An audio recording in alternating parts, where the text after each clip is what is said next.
Well, hi, I'm Courtney. Welcome to my channel where we discuss educational research one study at a time so that you can incorporate it into your practice.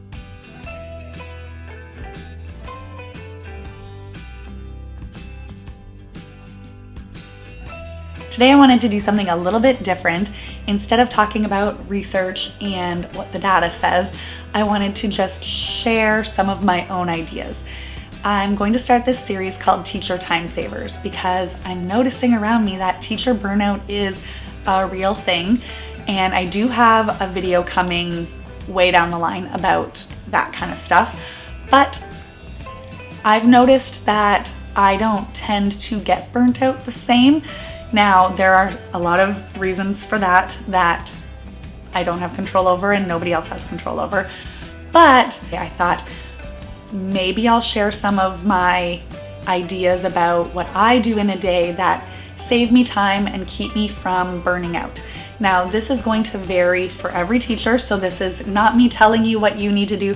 This is just my take on how I go through my day as a teacher, and maybe some things will resonate with you. Maybe they won't, and that's completely okay. You can just skip ahead to my other videos, which are more research-based, but I just thought I would share some ideas with you to maybe help you reframe your mindset, because if there's one thing I've seen about teachers, it's that we are all very focused on being the best we can be at all times, and we want to do everything perfectly and do all the things, make all the things, be all the things, and it's making us a little bit tired at the end of the day.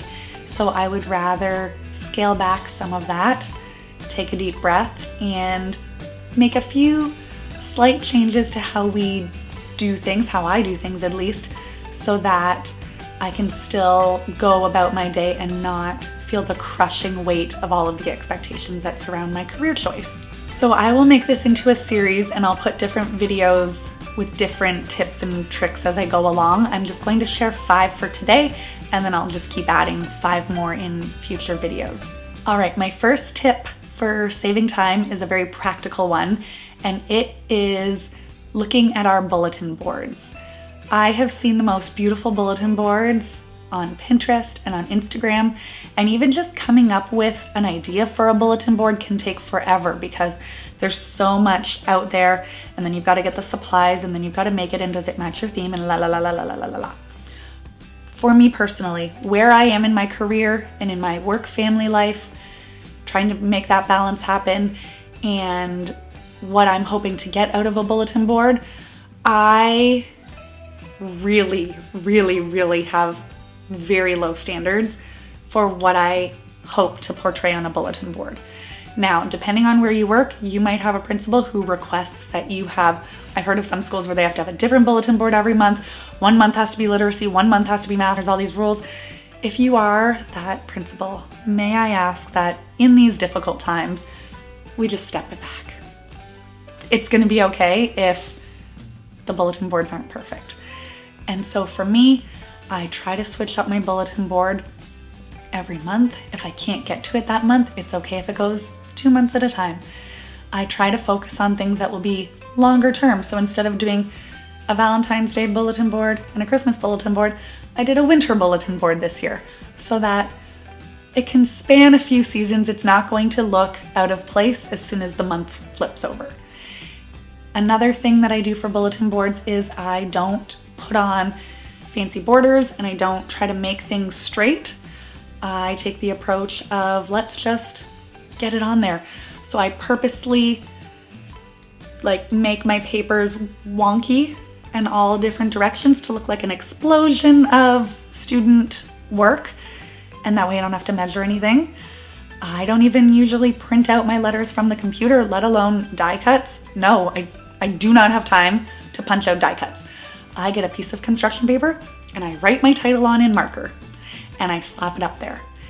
If I have grades that are old enough for the students to do that, I have them write it on a piece of paper and slap it up there, because my goal is to communicate learning with a bulletin board. That learning could be artistic, but my goal is not to communicate what I found on Pinterest or what I found on Instagram. The people who create those things are amazing. And if you have an art mind and bulletin boards just bring you peace, then keep doing your bulletin boards the way you're doing it. But if you are brimming with stress and you are looking at your pack of die-cut letters wondering if this is going to be a 4-hour task and you're going to be banging your head against a wall, maybe just don't. Maybe just skip that part. I taught in a faculty of education and I never once had a learning objective to be a great bulletin board creator. I wanted my students to have good literacy instruction. I wanted my students to have good classroom management skills. I wanted my students to incorporate equitable practice so that they can close gaps and not contribute to systemic problems that we're facing in our society based on race and class. But I never once taught a lesson on the value of making sure all of your papers are straight on a bulletin board. So let that free you from the shackles of the bulletin board comparison world that we live in right now. The next thing that I do to bring peace to my day as a teacher and to free up some time is that I have very easy, monotonous routines. And this is one of my favorite things about my class this year, because when I go to plan, it's language at the same time every day, math at the same time every day. Now, I taught in an older grade where we had to do Rotary and every day had a different timetable. I'm not wired that way. That was my biggest struggle with teaching older kids, was just Mondays we're doing these 3 things, Tuesdays we're doing these 8 things, Wednesday's a different day. I don't like that stuff. So anything I can do to create monotony in my day, I do. Not only monotony in the timetable, you can't always control your timetable, but you can control the flow of your lessons. So for writing, we do the same writing process every day until, for 3 months. And then once we've mastered that skill, then we move on to another one so that the day can just really breathe and flow. And I find that that's not only helpful from a practical level from planning my day, super helpful when I'm making sub-plans, because I can just write the same thing over and over and over. Like, we have to have 5 days of sub-plans right now in case we have to go off for a quarantine leave or anything like that. And it's super easy because it's the same, I'm just copying and pasting the same routines over and over and over. I switch up what we do in those routines and the activities that we do, but not until the students have mastered them and can do them independently. So I go for learning deep, gaining fluency, more than I go for let's have a new activity every 5 minutes and these kids are cutting, these kids are gluing. I just keep it very simple and very predictable. And I find for the class that I have this year especially, it's super helpful because whenever we're gone for an extended period of time, or we come back, or one student's gone and comes back, we can always know what to predict. Super easy. I also never have to change those magnets around on my board about what we're doing today. It's there. Same thing every day. Easy peasy, putting in pattern. My next time-saving tip is to build routines rather than chasing behaviors. So we can spend a lot of time worrying about classroom management, putting up the posters where you change your card from green to yellow to red, or giving prizes for kids who did this and that, and keeping track of who did this, who did that, here's your behavior thing, here's your catch a kid, here's all these different things that take up a lot of planning, a lot of photocopying, a lot of material resources, including your time, and then mentally keeping track of all of that. I put that all away and I just focus on building solid relationships. So my class isn't the exciting class where you're going to get prizes because you picked up the garbage, and you're going to get a certificate because you showed that you did this for this week, and rotating through who gets what. I just work to really get to know my students, and I find that takes care of most of the behavior problems because they know me, I know them, we can have conversations about things. I see behavior as communication, and we solve things when we need to solve them. And I have a very understanding approach to why they might be acting a certain way. And it just seems to work really well for me. I can have those conversations with students, so I know who went to the cottage on the weekend and we can talk about that. I know that this kid is really struggling with a certain aspect of home life because there's a new baby in the house, and so we can talk about that. and I can match them up with another student who just had a new baby in the house. And I feel like because I work so hard at connecting with my students, I don't have to spend so much time doing all of the other stuff. And again, this is not to say that doing all that other stuff isn't good. It's fantastic. It's super cool that, you know, there's an excitement for students who want to pick up garbage at the end of the day. That stuff's great. It's just not useful for me right now. And it is one of those things that takes up a lot of time and energy that I don't want to do right now. This next tip is a little bit counterintuitive, but it's one of those work now so you don't have to work so hard in the future. And that is to keep really good open communication with students, parents, and coworkers. I spend a lot of time trying to be an effective communicator as a teacher. I always want students to know why we're doing things and what's happening next so that we don't have meltdowns. So we communicate, 5 minutes left, 2 minutes left, and we're done. We communicate that today we are going outside even though it feels cold. So when you get out there, you don't have to tell me how cold you are because I already know. And I find that communicating with parents frequently really helps them not worry about what's going on in the day. So I will send emails off to parents during the day if something has come up with their child, or I will phone them really quickly. We have phones in our classrooms, thank goodness. I'll phone parents and let them know, your child spilled food all over their clothes and so they're coming home with dirty clothes that you'll need to wash tonight, rather than that be a surprise and then get an email later on saying, what happened here? I find that if I just communicate with parents what's happening, what my plans are.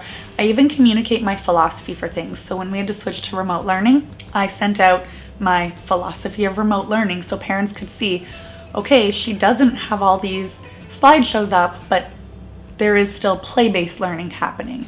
So I find the more you let people know what's happening, the less you have to go back and explain it individually. I also communicate how the students are doing frequently. So every week I send home what we've done in each subject area, just as a general overview, and then I try to do it monthly. I send home one just for their child. So then when report cards come, they've already seen all of this information before and nothing is a surprise. And I find that really keeping up on my communication and keeping the lines open really helps mitigate problems that could arise in the future. I also find that the more I'm communicating with parents, the more they'll communicate with me and let me know information that can be very helpful that they might just not have thought to email me about, or they're just remembering it off the top of our head because we're having a conversation about it. So for me, open communication with as many people as possible is helpful. It does use up a lot of time day to day, but it saves a lot of time in my evenings because I've communicated during the school day, on a recess, at a break time. And then when I go home, all the information that I needed to share has already been shared and I'm not getting late night emails. And if I am, I know that I've given enough information that I can probably wait until the morning to check my emails, and I don't go to sleep worrying about that. My last tip, and this is a system-wide tip, so send this off to administrators if they don't have it yet, is to teach students how to read and be literate. If we can focus on actual teaching strategies related to actual reading instead of whole language, we can solve a lot of problems. If we can teach students to print their letters and have some good penmanship going on, we can save our teacher friends who are going to have those students in 3 years from having to fill out a whole bunch of paperwork to advocate for the child to get a computer. Now, this is obviously there are students who are going to need assistive technology and help beyond what we're offering in the classroom on a daily basis. But if we can shift our teaching practice as a whole school community to support evidence-based practice in literacy, we can solve so many problems. The grade 8 teachers won't have to be reading out the math questions to the majority of their students. Maybe they'll have 1 or 2 that they need to provide extra support, but they won't have 15 like some of them do right now. The grade 4 teachers will be able to write some directions on the board and know that their students can read it and follow those directions rather than having to write it out, read it to the students, and explain what it means. So the more we can promote literacy in our schools, the easier it's going to be for all of us as teachers. And again, this is a systems-wide issue. This has to come from the top, from the departments of education, the ministries of education, and funnel down. Obviously, a lot of teachers are working from the bottom up, and there is a huge grassroots movement to try and incorporate sound literacy practice. But just think of your day and how much easier it would be if the vast majority of your students had age-appropriate, grade-appropriate literacy skills. So that is a very big, long-term time saver, but it's one of those investments that will pay off as you go down the road. And it will pay off for every single teacher in the school from kindergarten all the way up. And so not a time saver in the immediate sense, but long term, I do think that it is super important to promote literacy in our classes. Okay, well, some of those tips were obviously more practical to implement than others, and some are obviously going to be based on your personality, the rules that you have in your school. But for me, this is what I have done so far this year to take off some of the weight that can come with the teaching profession. I have loads more tips that I will share with you as we go on in this series. So stay tuned for that. Make sure you hit the bell button and subscribe to my channel so that you don't miss more videos about teacher time saving tips. Usually on this channel, I review a research article about a topic in education, and I try to explain it in a way that is very practical and offer some tangible things that we can do with the research that comes out. So if that is something that you're interested in, also be sure to stick around because I love sharing that as well. Well, thank you so much for sticking around and watching to the end of this video. I hope you have a great day. Bye.